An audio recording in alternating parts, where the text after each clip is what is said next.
Hello student, आज हम लोग गुड्स एंड सर्विसेज सेकेंड का 4th पार्ट देखेंगे।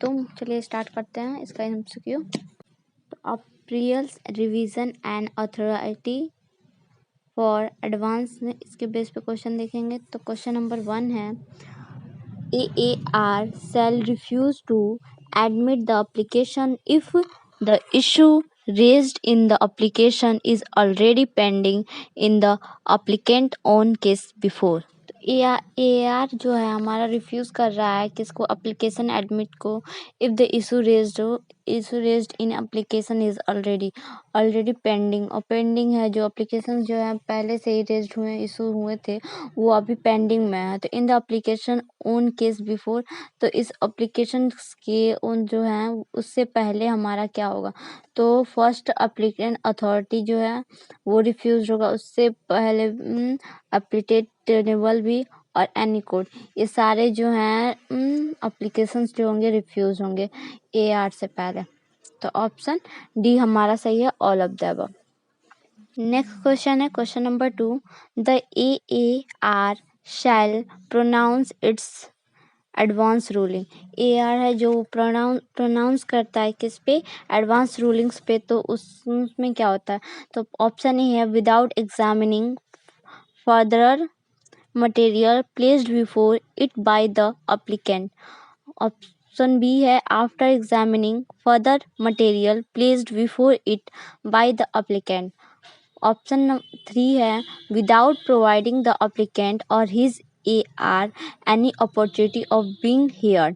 ऑप्शन डी है after providing the applicant on his AR any opportunity of being heard। तो option B और डी हमारा दोनों सही है।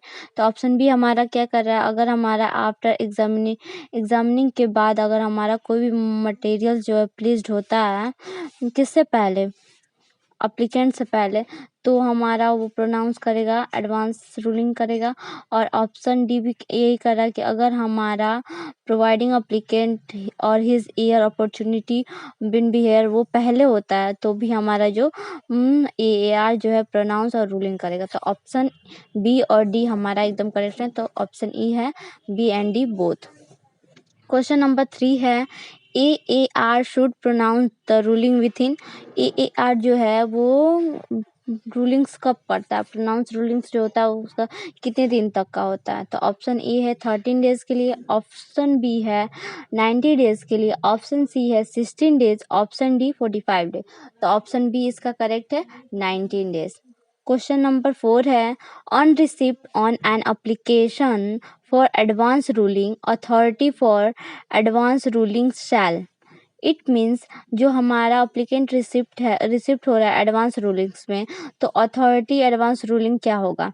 तो ऑप्शन ए है fix a date of hearing, option B है forward a copy of the same to concentrate officers, option C है नॉन ऑफ द अबव। तो ऑप्शन बी हमारा करेक्ट है। अगर कोई हमारे फॉरवर्ड्स हो रहे हैं कॉपीज सेम कंसर्ट ऑफिसर्स को, तो हमारा जो होगा क्या बोलते हैं, रूलिंग अथॉरिटी रूलिंग एडवांस में होगी। तो ऑप्शन बी हमारा करेक्ट है। क्वेश्चन नंबर 5 है, the AAR shall be deemed to be dash for the purpose of this chapter. AR जो डीम्ड हो रहा है तो वो इस चैप्टर का क्या पर्पस है।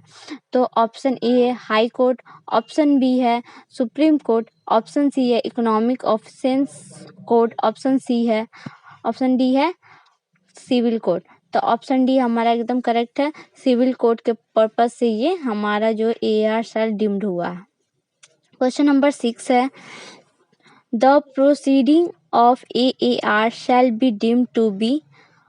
The proceeding of AAR shall to deem, it means जो प्रोसीजर होता है AAR का वो कब डीम्ड होता है। तो ऑप्शन ए है क्यूजी जुडिशियल प्रोसीडिंग, ऑप्शन बी है जुडिशियल प्रोसीडिंग, ऑप्शन सी है एडमिनिस्ट्रेशन प्रोसीडिंग, ऑप्शन डी है स्पेशल प्रोसीडिंग। तो ऑप्शन बी हमारा एकदम करेक्ट ऑप्शन है, जुडिशियल प्रोसीडिंग। क्वेश्चन नंबर 7 है, the high court may admit an appeal if the case involve a substantial questions of fact।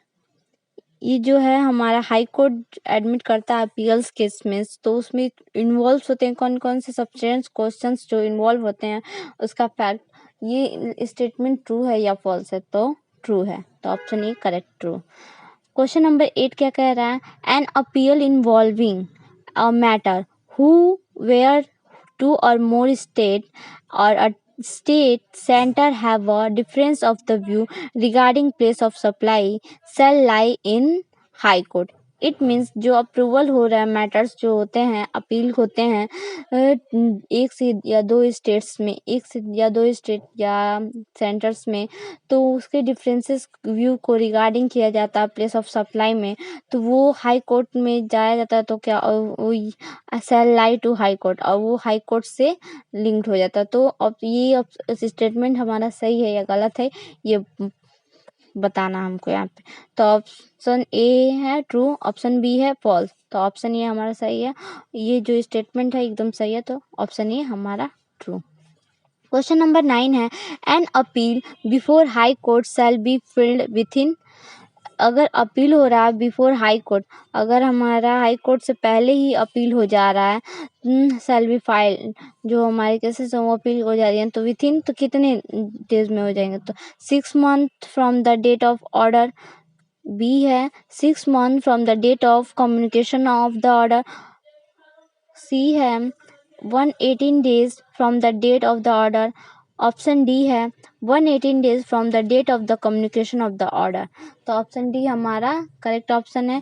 जब हमारा 180 दिन कंप्लीट हो जाते हैं कम्युनिकेशन ऑर्डर से, तो हमारा जो हाई कोर्ट से पहले हमारा अपील हो जाता है, हाई कोर्ट में हमारे जो केसेस फाइल होती हैं वो फिल्ड हो जाती हैं। Question number 10, the high can condone the delay in filing appeal for a period up to, it means जब अगर हमारा हाई कोर्ट कौन जो है डिले हो रहा है क्या पीरियड्स को फिलिंग करने में, अपील करने में, तो उसका अप टू लिमिट कितना होगा, 1 मंथ का होगा, ऑप्शन बी है 2 मंथ, ऑप्शन सी है without any time limit, option D है नो कंडेसेशन पावर्स, तो ऑप्शन सी हमारा सही है, विदाउट एनी टाइम लिमिट, वो डिले हो सकता है कोई भी टाइम लिमिट्स के अकॉर्डिंग, तो ऑप्शन सी हमारा करेक्ट है।